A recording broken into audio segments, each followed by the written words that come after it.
Jusqu'à ce jour, je n'ai jamais été aussi fier de représenter une ONG qu'avec Esperanza, Choix des enfants. Monsieur le Président Philippe Thirian, Mesdames et Messieurs les membres du bureau d'Esperanza, Joie des enfants, Messieurs et Mesdames les membres de l'Assemblée générale, surtout vous, très chers mécènes et infaillibles donateurs d'Esperanza, Joie des enfants, les curieux qui voudraient contribuer aux actions d'Esperanza, Joie des enfants, très chers compatriotes malgaches qui assistaient à cette assemblée, très chers partenaires et invités, très chers amis, bonsoir. C'est par vos compétences, par vos idées, vos actions, par vos paroles, par votre temps, vos contacts, par vos financements, par un simple clic, par une simple décision, avec une simple baguette magique, vous aviez la possibilité de faire plus, de sauver plus de vies, le feriez-vous? Dans quelques jours, cela fera 10 ans que nous nous connaissons, mais c'est la première fois aujourd'hui que je prends la parole officiellement en tant que délégué général, représentant permanent d'Esperanza Joie des enfants à Madagascar.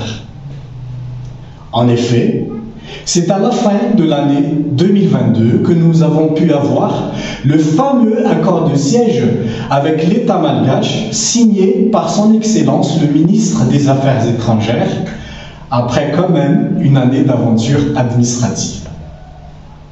Philippe m'a donc confié une lourde mais importante tâche de parler de la situation de Madagascar de 2022 pour qu'Esperanza puisse en permanence, comme à son habitude, essayer d'adapter au mieux ses orientations en termes d'action de lutte contre la faim et d'appui au développement.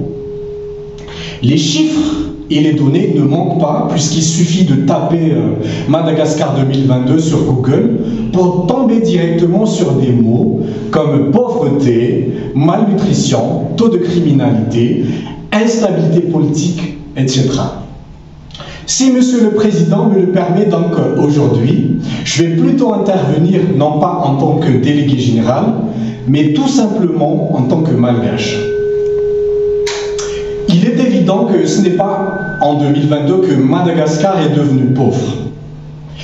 Les constats de tous les spécialistes, Banque mondiale, FMI, IRD, etc., tendent à dire que Madagascar est l'un des rares pays à s'être appauvri depuis son indépendance, et cela en l'absence de guerre civile.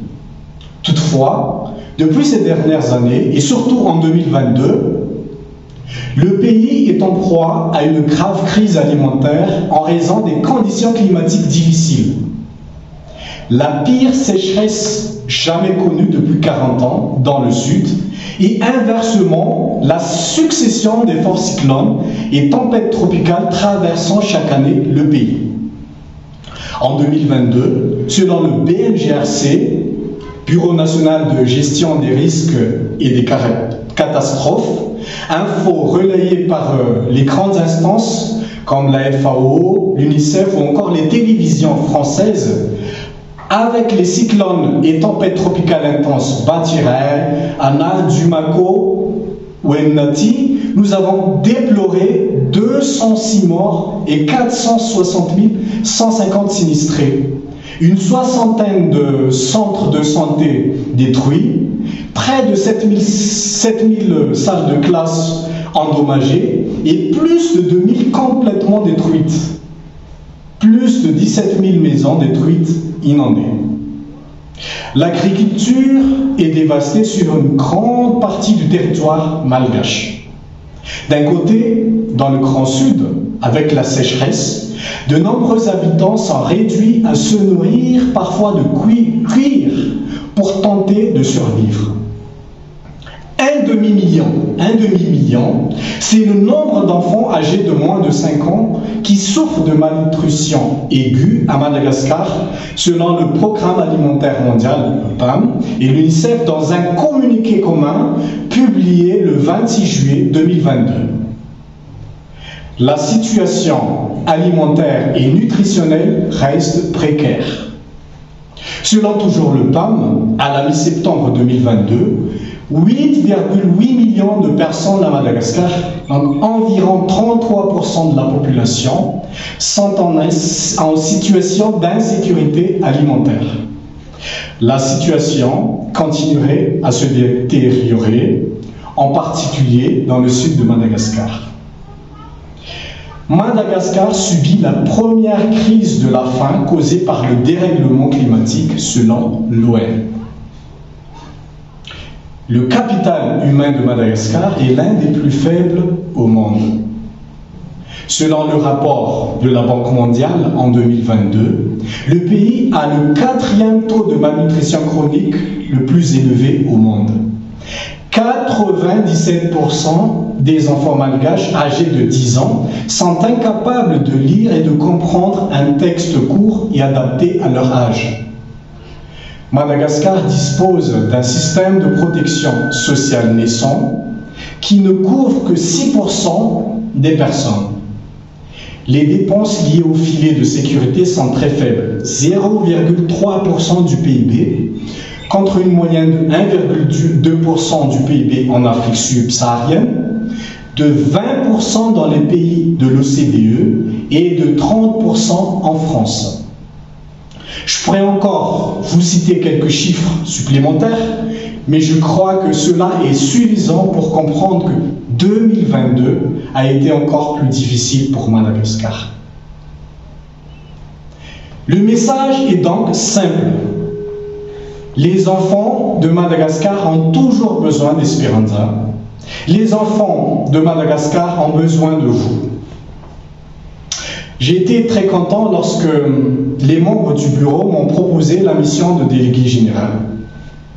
J'ai accueilli la proposition avec beaucoup d'enthousiasme, et ce, pour plusieurs raisons. La première est tout simplement que je suis sensible à la cause que défend Esperanza, celle de permettre à des milliers d'enfants de manger, de se nourrir. Tout comme l'éducation des enfants et l'entrepreneuriat, cette cause m'est particulièrement importante en tant que malgache, mais surtout parce que j'ai moi-même expérimenté la faim, la famine, le manque de nourriture pendant ma tendre enfance, et je peux vous dire que lorsque vous n'avez rien à manger pendant des jours, vous êtes capable de manger toutes les feuilles, toutes les choses comestibles ou non que vous trouverez, au risque de mourir. La deuxième est tout simplement l'aspect concret, le pragmatisme de chaque action menée par Esperanza. 1 euro donné par un donateur, c'est directement dans le bol de l'enfant. Aucun frais de structure.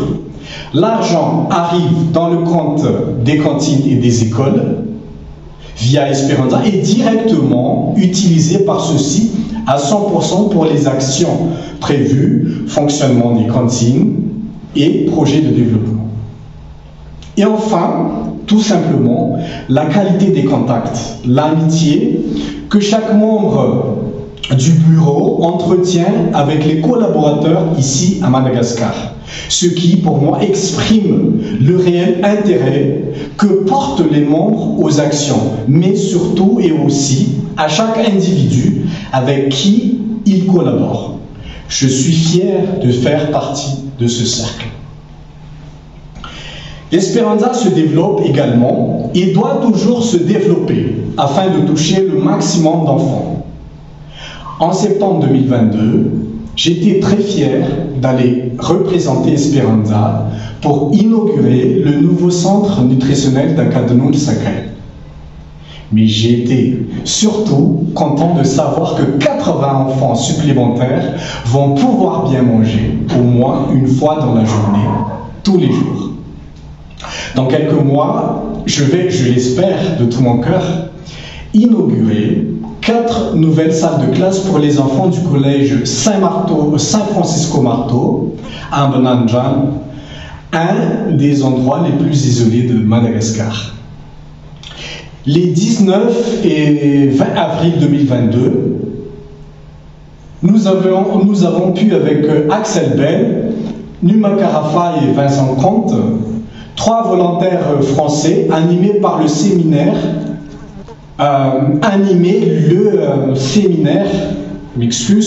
pour les activités génératrices de revenus, où nous avons pu échanger avec près d'une 50aine de participants issus de congrégations religieuses partenaires d'Espéranza, comme les Filles du Cœur de Marie, les Sœurs du Sacré-Cœur de Raguse, les Sœurs de Fatima, et des amis et partenaires d'Espéranza comme AMM, Alliance et Mission Médicale, Selmada, l'Essentiel, OSCAP, l'organisation de la société civile d'aide à la protection de l'enfance, ou encore ASMAE. En effet, les AGR, les activités génératrices de revenus, constituent une dotation remboursable mise à disposition des parents et qui leur permet d'améliorer leurs conditions de vie grâce aux revenus obtenus par les nouvelles activités qu'ils peuvent développer. Ils sont ainsi en capacité d'assumer eux-mêmes, dans la dignité, les frais de scolarité de leurs enfants. Les activités choisies par les parents sont diverses en fonction de leurs compétences, de leurs talents, de leur emplacement ou tout simplement de leur situation. Gargote, artisanat, élevage de poulets, de cochons, production de miel, vente d'ustensiles ou encore les ventes de crédits téléphoniques. Il s'agit à première vue pour nous d'une petite dotation de 35 à 140 €, mais pour la plupart, c'est toute leur vie qui se joue ici, car dès lors que l'activité marche, cela devient un levier pour que leur vie s'améliore progressivement, sortant ainsi du cycle de la pauvreté. Le 27 juin de l'année dernière, je me rappelle avec Jean-Louis Landrieux et Françoise Neuville de l'association d'Amboule de Neige, mécène du programme AGR d'Espéranza, Joie des enfants, aux côtés de la société Ample Geste, grâce à qui ce programme a pris l'ampleur qu'il connaît aujourd'hui. Je me souviens donc d'une grand-mère, Madame Honorine, qui a monté son activité de fleuriste avec les AGR d'Espéranza et qui priait pour que son fils orphelin n'ait pas le baccalauréat.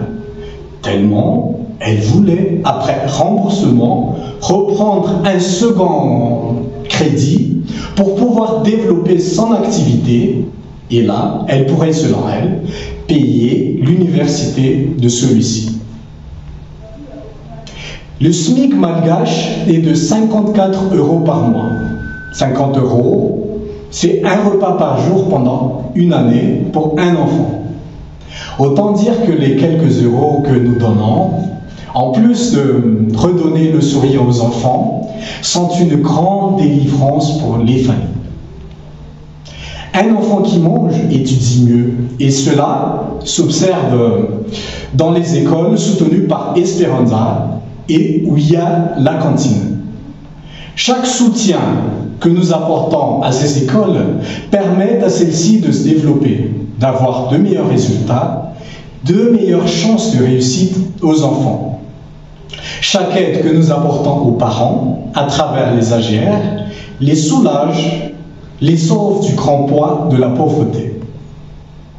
Quand je vois les actions concrètes qui se mettent progressivement en place, quand je vois le travail acharné que mène le bureau, les bénévoles en France et les volontaires sur terrain au quotidien, quand je vois tous les jours les mails que Philippe et toute l'équipe d'Espéranza envoie aux responsables ici, quand je vois notre enthousiasme ensemble aujourd'hui autour des actions que nous menons tous avec Espéranza, je le dis, je le redis, je n'ai jamais été aussi fier de représenter une ONG qu'avec Espéranza.